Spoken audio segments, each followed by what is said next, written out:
Good morning students. आज आप पढ़ेंगे न्यू चैप्टर है आपका व्याकरण का वाच्य तथा वाच्य परिवर्तन। यानी वाच्य हम कैसे परिवर्तन करते हैं, जो चीज़ें हम बोलते हैं है ना, उसका हम परिवर्तन कैसे करते हैं उसको हम आज जानेंगे। वाच्य शब्द अंग्रेजी के वॉइस शब्द का पर्याय है। यानी वाच्य जो शब्द है वह अंग्रेजी के वॉइस शब्द का पर्यायवाची है, यानी उसका दूसरा शब्द है। जिसे अंग्रेजी में उसको वॉइस कहते हैं तो हिंदी में उसको वाच्य कहते हैं। इसका अर्थ है वाणी या कथन। वाणी या कोई भी कथन या कोई भी बात जो हम कहते हैं उसे क्या कहेंगे, वाच्य कहेंगे। कोई भी अगर कथन किसी ने कह दिया, कोई वाक्य कह दिया तो उसको हम क्या कहेंगे, कथन, कोई भी कही हुई बात। अब प्रश्न उठता है किसका कथन, यानी किसका कथन, यानी बात किसने कही, कथन जो कहा गया है वो क्या है। तो उत्तर होगा वक्ता का कथन। अब कोई ना कोई वक्ता तो कहेगा। अब आप कोई अपनी बात कहते हैं, आपसे कुछ पूछा जाता है तो आप जो अपनी बात अगर कोई एक सेंटेंस कहते हैं तो वह होगा आपका कथन। और मैंने अपनी कोई बात कोई सेंटेंस रखा तो वह होगा मेरा कथन। मैंने अपनी बात, हमने पूछा आप क्या कर रहे हैं तो आपने कहा मैं सो रहा हूँ या मैं पढ़ रहा हूँ, तो ये आपका कथन है। उसी तरह से हर भाषा में वाच्य के अंतर्गत वक्ता लगभग एक ही बात को दो तरह से व्यक्त कर सकता है। उदाहरण के लिए हिंदी तथा अंग्रेजी भाषाओं को देखिए, है ना।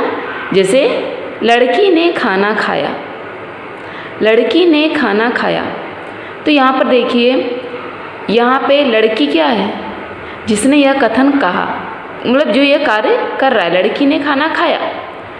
अब लड़की के द्वारा से या के द्वारा लगेगा बेटा, तो से, लड़की से खाना खाया गया या लड़की के द्वारा खाना गया है। पहले तो मुख्य, इस वाक्य में मुख्य हो गई लड़की, है ना।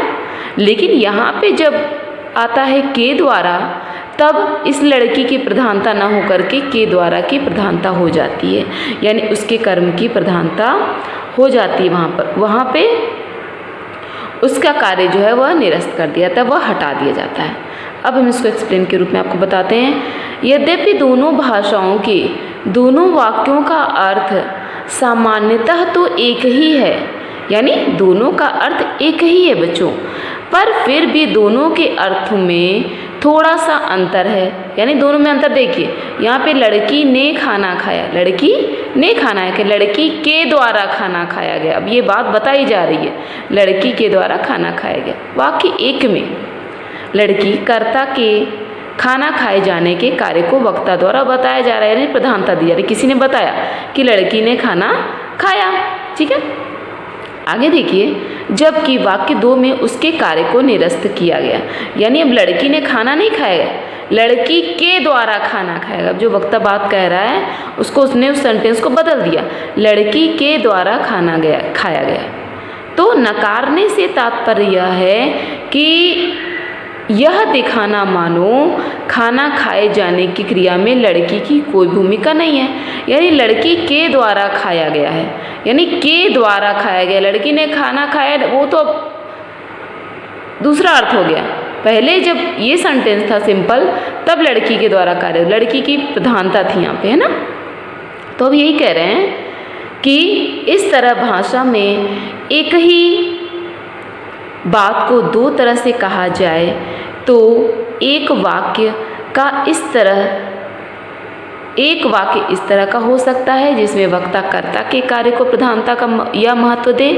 दूसरा वाक्य ऐसा जिसमें कर्ता के कार्य को निरस्त किया जाए, है ना। हिंदी में कर्ता के कार्य को अधिकतम सीमा तक निरस्त करने के लिए प्रायः वाक्य के कर्ता को लोप ही कर दिया जाता है। यानी अभी कह रहे हैं यहाँ पे, जब हम वाक्य में जब हम दूसरा वाक्य बनाते हैं तो हम क्या करते हैं, जो उसका कर्ता होता है उसको हटा दिया जाता है, तभी वो दूसरा वाक्य बनेगा बेटा।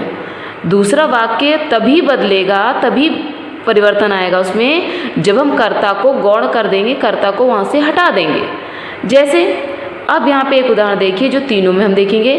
मजदूर गड्ढा खोद रहे हैं, मजदूर गड्ढा खोद रहे हैं, कार्य कौन कर रहा है, मजदूर कर रहे हैं। हमने ये बात आपसे कही कि मजदूर गड्ढा खोद रहे हैं, तो कर्ता के कार्य को प्रधानता यहाँ पे दी जा रही है, कर्ता कार्य कर रहा है, ठीक है। मजदूरों के द्वारा गड्ढा खोदा जा रहा है, यानी जो अब ये कर्ता काम कर रहा था इसको निरस्त कर दिया है यहाँ पे, क्योंकि यहाँ पे अब के द्वारा लग गया है ना।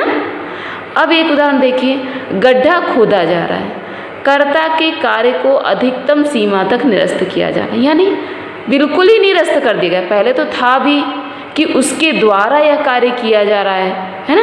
अब तो है कि अब कह दिया गया गड्ढा खोदा जा रहा है, किसके द्वारा खोदा जा रहा है, कब खोदा जा रहा है, कौन खोद रहा है, इसकी बात नहीं हो रही है। ठीक है बेटा, तो इसमें क्या है कि आज हमने यही जाना कि कैसे हम वाक्य का परिवर्तन करते हैं और कैसे उनका परिवर्तन होकर के जो प्रधान होता है, जो कर्ता होता है, वह कैसे गौण हो जाता है और उसकी प्रधानता वहाँ पे निरस्त कर दी जाती है, हम दूसरे को वहाँ पर महत्व देते हैं। आज का टॉपिक बेटा यहीं पे समाप्त होता है। अब आगे का नेक्स्ट टॉपिक मैं कल आपके लिए लेकर आऊँगी, जो होगा कर्तवाच्य अकर्तवाच्य, जो हम आगे जानेंगे वह क्या होता है। Thank you students.